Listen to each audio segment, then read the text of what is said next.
ഈ അഡിനോയിഡ്സ് അല്ലേ സർ, അതിന്റെ ഡയഗ്നോസിന് വേണ്ടി നമ്മൾ മുന്നേ ഒക്കെ എക്സ്റേ വെച്ച് പറയുമെന്നാണ് പറയാ. പക്ഷെ ഇപ്പോ ആൾക്കാർ പറയുന്നത് എൻഡോസ്കോപ്പി യൂസ് ചെയ്തിട്ടാണ് നമ്മൾ അഡിനോയിഡ് ഡയഗ്നോസ് ചെയ്യാന്നുള്ളത്. അതിനെ പറ്റിയുള്ള സാറിന്റെ അഭിപ്രായം എന്താണ്? അഡിനോയിഡ് ഹൈപ്പർട്രോഫി എന്നുള്ള കണ്ടീഷന് നമ്മുടെ ഫസ്റ്റ് കോർ ഇത് ക്ലിനിക്കൽ ഡയഗ്നോസിസ് ആണ്. ഓക്കെ, നമുക്ക് കുട്ടീനെ കാണുമ്പം തന്നെ മനസ്സിലാവും, അവരുടെ കംപ്ലയിൻസും ഇതൊക്കെ കാണുമ്പം തന്നെ നമുക്കൊരു ഐഡിയ കിട്ടും കുട്ടി അഡിനോയിഡ് പ്രശ്നങ്ങളായിട്ട് വന്നതാണോ എന്നുള്ളത്. മുമ്പ് എക്സ്റേ ആണ്, മുമ്പല്ല ഇപ്പോഴും വൈഡ് സ്പ്രെഡ് ആയിട്ട് എക്സ്റേ വെച്ചിട്ട് തന്നെയാണ് ആൾക്കാർ പെരിഫറി സെൻറ്റേഴ്സിലൊക്കെ ഡയഗ്നോസ് ചെയ്യുന്നത്.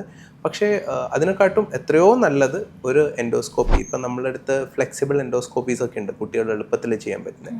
അപ്പോൾ ഒരു എൻഡോസ്കോപ്പി വെച്ച് ഡയഗ്നോസ് ചെയ്യുന്നതായിരിക്കും കുറച്ചും കൂടി ബെറ്റർ. കാരണം എക്സ്റേയിൽ we just see a shadow, നമ്മൾ ഷാഡോ ആയിട്ടേ കാണുള്ളൂ. It could be anything. നമ്മൾ ഊഹിക്കുന്നു 99% അഡിനോയിഡ്സ് തന്നെ ആയിരിക്കും.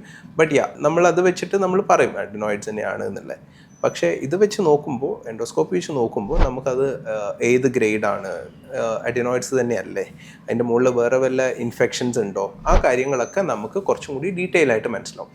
പിന്നെ it helps in better monitoring also. നമ്മൾ ഒരു പ്രാവശ്യം ചെയ്തു, നമ്മൾ അതിന് ശേഷം 2-3 മാസത്തേക്ക് സ്പ്രേ ഒക്കെ കൊടുത്ത് ട്രീറ്റ് ചെയ്തതിന് ശേഷം നമ്മൾ വീണ്ടും ഒരു എൻഡോസ്കോപ്പി ചെയ്തിട്ട് ഇതിൻ്റെ സൈസ്, അന്നത്തെ നമ്മളതിൽ ഇതുണ്ടല്ലോ, പിക്ചർ ഉണ്ടല്ലോ, അതേ പിക്ചർ വെച്ച് സൈസ് എത്രമാത്രം ചുരുങ്ങി എന്നുള്ളത് നോക്കും. അതിനനുസരിച്ചിട്ട് നമുക്ക് പിന്നെ ഫെർദർ മെഡിക്കൽ മാനേജ്മെൻറ്റ് വേണോ, ഫെർദർ സർജിക്കൽ മാനേജ്മെൻറ്റ് വേണോ എന്നുള്ള തീരുമാനങ്ങളൊക്കെ എടുക്കാം.